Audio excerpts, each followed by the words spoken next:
Assalamu alaikum dear students, I am Anjum Shafiq, your biology teacher for MD-CAT, and today I am going to discuss phylum Mollusca.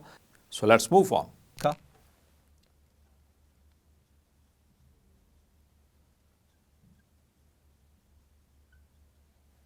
It is derived from the Latin word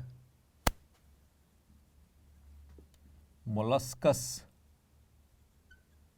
which means soft. So they are very soft bodied animals. और याद रखेंगे कि they have 50,000 species, means the second largest group of animals are they, and they have got a great variety, slow moving snails and bivalved clams and the highly active cephalopods. और इसमें याद रखिएगा इसी phylum से belong करता है एक animal which is called as that is the cuttlefish, जिसको हम कटल फिश भी कहते हैं, और it is also known as the giant squid. याद रखिएगा जायंट स्क्विड तकरीबन 13 मीटर लेंथ होती, 13 metres long. It's the largest invertebrate animal. Clear. वैसे तो एनिमल्स में सबसे जो लार्जेस्ट है they are the blue whales, but they are the whales are the vertebrates.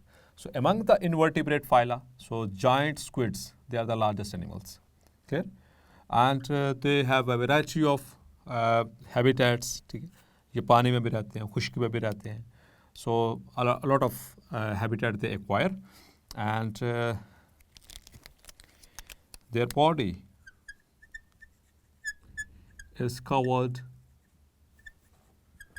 by a glandular epithelial covering called mantle. और dear students, ये सारी चीज़ें वेदर डायग्राम एक्सप्लेन कर चुका हूँ फर्स्ट ईयर के लेक्चर्स में. If there is any ambiguity, कोई प्रॉब्लम हो तो you can go over there and you can see over there. Clear. क्योंकि फुल टाइम मैं इनको समझा चुका हूँ, और चूँकि यहाँ पर हम सिर्फ एंटीट्रस्ट पॉइंट ऑफ व्यू से रिलेटेड इंपॉर्टेंट पॉइंट्स को हम डिस्कस कर रहे हैं. ठीक है. और जो मेंटल है, ठीक है, द मेंटल, ये बेसिकली इसके ऊपर एक वो मस्कुलर, समझे मस्कुलर कवरिंग है जो उसकी बॉडी की डोर्सल सरफेस पे मौजूद है. Now let's talk about their some other features. They have a rasping organ. इनके पास रेस्पिंग ऑर्गन है, को याद है, which is called radula, which has horny teeth. बहुत सारे दांत होते हैं, स्क्रैप करते हैं. स्क्रैपिंग फीडिंग आपको याद आ गया. ठीक है, चैप्टर नंबर 12. सो वहाँ से उसको स्क्रैप करके, जैसे वो स्नेल्स वो स्क्रैप करती है, with radula the respiring organ. उसको टू एंड फ्रो ऐसे मूव करेंगे, जिससे वो जो है वो स्क्रैप करके द मैक्रोफेजिस फीडिंग में 3 तरह की फीडिंग की बात की थी. Tentacular feeding and seizing feeding and the scraping feeding. तो उसमें ये इसका नाम था. और now let's talk about their digestive system. So their digestive system is well developed, have anterior mouth and posterior opening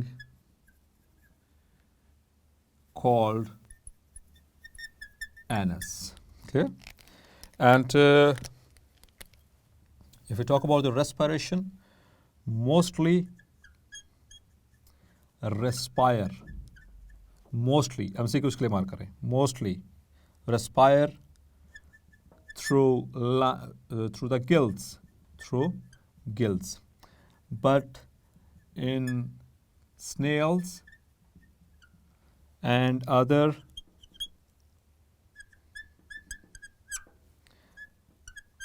terrestrial mollusks,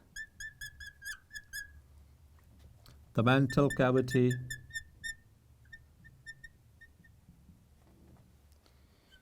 is converted into lungs. Okay, so snails के lungs मौजूद हैं, and they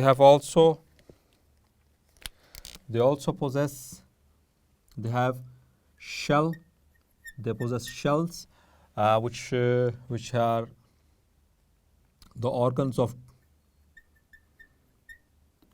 defense. क्लियर, छुपने के लिए वो shell के अंदर retract कर जाते हैं, लेकिन उससे जो उनकी मूवमेंट है शेल्स की वजह से वो हिंडर हो जाती है, मतलब उससे वो बहुत स्लोली मूव कर पाते हैं। लेकिन कुछ ऐसे हैं जिनमें जो शेल्स हैं बहुत रिड्यूस होते हैं, वो फिर वो हाईली एक्टिव होते हैं, like the cephalopods. Now let's talk about their excretory system.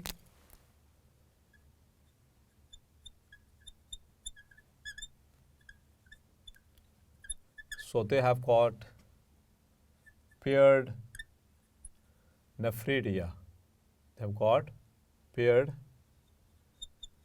nephridia for excretion.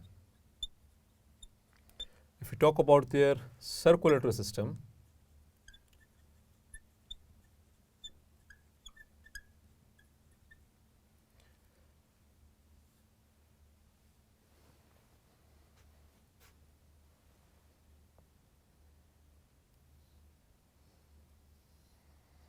so circulatory system is usually open, ठीक है, ओपन सर्कुलर सिस्टम है,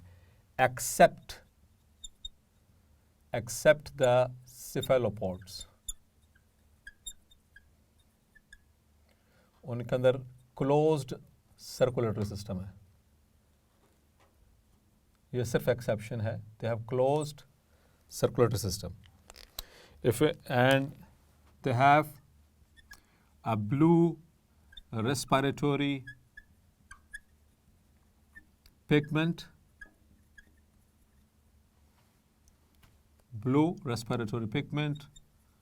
called hemocyanin. Clear? Important MCQ. And their coelom is reduced to sinuses. Clear? Sinuses में वो reduce हो जाती है और फिर depend करेगा. And if we talk about their nervous system,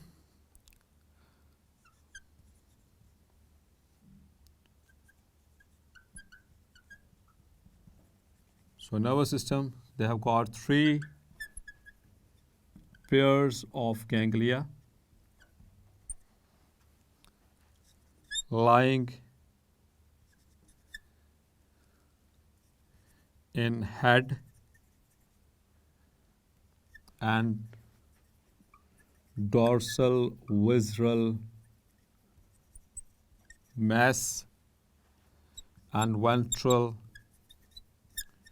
foot regions. और यही इनकी बॉडी के 3 मेजर रीजन्स हैं, तो इनको भी हम सीक्वेंस के लिए मार्क कर लें। हेड है, डॉर्सल विजुअल मैस है, याद आपको ऊपर वाले सरफेस पे जिस पे most of the internal organs आती है, और वेंट्रल फुट, मस्कुलर फुट है, एक ही फुट है जिससे वो मूव करते हैं slowly.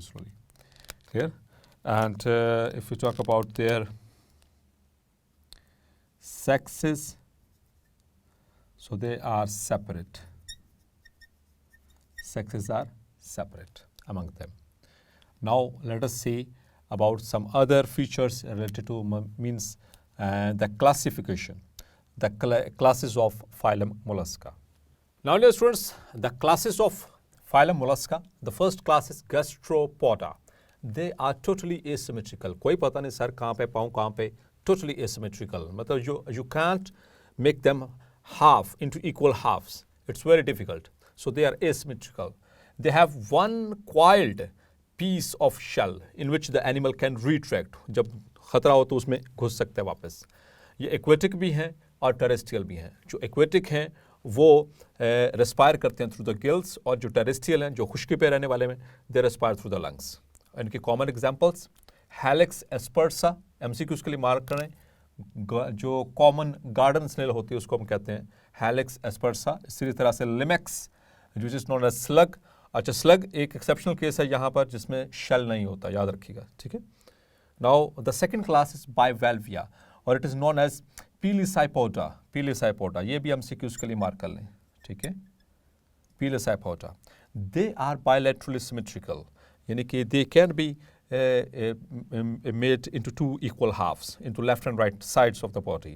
So they are bilaterally symmetrical, they are aquatic, body laterally compressed, साइडों से compressed है, and enclosed by two pieces of shell, दो pieces हैं shell के, और उसके अंदर फिर soft bodied animal मौजूद है. चूँकि दो pieces हैं shell के, इसी वजह से इनको कहा जाता है, hence they are named bivalvia. Clear? और they respire by plate like gills. Very important MCQ, ये भी इंपॉर्टेंट है. यहाँ पर प्लेट लाइक गिल्स हैं. And example is Mytilus which is known as the marine mussel, Anodonta the fresh water mussel, and Ostrea the oyster. Clear? Now the class cephalopoda, they are bilaterally symmetrical like them, and their bodies dorsoventrally compressed and flattened, and they are exclusively marine. ये important MCQ है. This is important MCQ. They are exclusively marine. मतलब कि सिर्फ समंदरों में रहते हैं, सिर्फ समंदरी पानी में रहते हैं. टोटल exclusive, exclusive का मतलब सिर्फ और सिर्फ. All aquatic, all of them. The shell is much reduced and internal, not external. They have highly developed brain.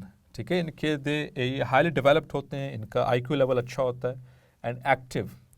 And their examples include, important है ये वाली examples, Loligo the squid, Sepia the cuttlefish, and octopus. Clear? अब जो giant squid, dear students, वो भी यहीं से belong करता है. It is 15 metres long which is रफली मेक्स अबाउट 50 फीट, 50 फीट के करीब करीब इसकी लेंथ बनती है. ऑक्टोपस के हवाले से देखें, इसका जो ब्रेन है वो एक्सेप्शनली लार्ज है, और एक इनवर्टिब्रेट के लिए इतना बड़ा ब्रेन होना ये एक्सेप्शनल केस है. And it can learn and remember. Clear? It can learn and remember symbols. ये निशानियों को याद रख सकता है, ये कॉपी कर सकता है. अगर इसको वो स्क्रू जार दिया जाए और उसमें खाना रख दिया जाए तो ये इसको एक दफ़ा इसके सामने खोले तो उसको कॉपी करेगा और उसको उसके कैप को खोल सकता है. So it is highly intelligent animal as per the invertebrates. And here is some economic importance related to phylum mollusca. तो पहले harmful mollusks देख लें. तो harmful mollusks दो मेजर हैं, एक तो slugs और दूसरे shipworms. slugs जो होते हैं ये हमारे जो गार्डन जो होते हैं, कॉमन गार्डन्स, वहाँ पर ना सिर्फ पत्तों को यानी कि उनको खा जाते हैं, उनको ख़राब कर देते हैं, न बल्कि उनके रूट्स भी उनको कट कर देते हैं, प्लांट्स के रूट्स को भी. और जो शिप वर्म्स हैं, जो शिप्स में जो वुडन पार्ट्स होता है, शिप के वुडन पार्ट्स, उनको खा जाते हैं अंदर. जैसे वो दीमक खा जाती है ना, इस तरह से ये भी खा जाते हैं, उनको नुकसान पहुंचाते हैं. इनमें एक इंपॉर्टेंट MCQ याद रखना है. शिप वर्म है जिसका नाम है Teredo, which is known as Teredo shipworm. ठीक है, जो मोलस्क है जो कि नुकसान पहुंचाता है शिप्स को. बेनिफिशियल मोलस्क के एतबार से देखें तो ये देर आर रिगार्डेड डेलिकेसीज, ये नहीं खाने पीने के तौर पर भी इस्तेमाल होते हैं. In the far east and the Europe and the America. ठीक है, फार ईस्ट, यूरोप एंड अमेरिका. और उसमें क्या क्या चीज़ें खाई जाती हैं मोलस्का से रिलेटेड? क्लैम्स हैं, ऑयस्टर्स हैं और मसल्स हैं, फ्रेश वाटर मसल्स स्पेशली. और इनके जो शेल्स हैं वो भी काफ़ी काम के हैं.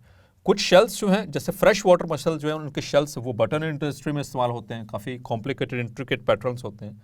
जो ऑयस्टर के जो शेल्स होते हैं वो अमेरिका में उन ऑयस्टर्स के शेल्स को पीस के उसको टार जो लुक होती है उसके साथ मिला करके सड़कें बनाई जाती हैं. They are mix with tar for making roads in America. और जो कुछ शेल्स होते हैं वो ऑर्नामेंट्स के तौर पर भी इस्तेमाल होते हैं, ज्वेलरी बनाई जाती है, लाइक द ऑयस्टर पर्ल्स के नाम से. ठीक है, एक कीमती हार उससे बनता है, बहुत खूबसूरत होता है ये। So that is their economic importance. जी तो डियर स्टूडेंट्स, होपफुली आज का लेक्चर भी आपको क्लैरिफाई हो गया होगा।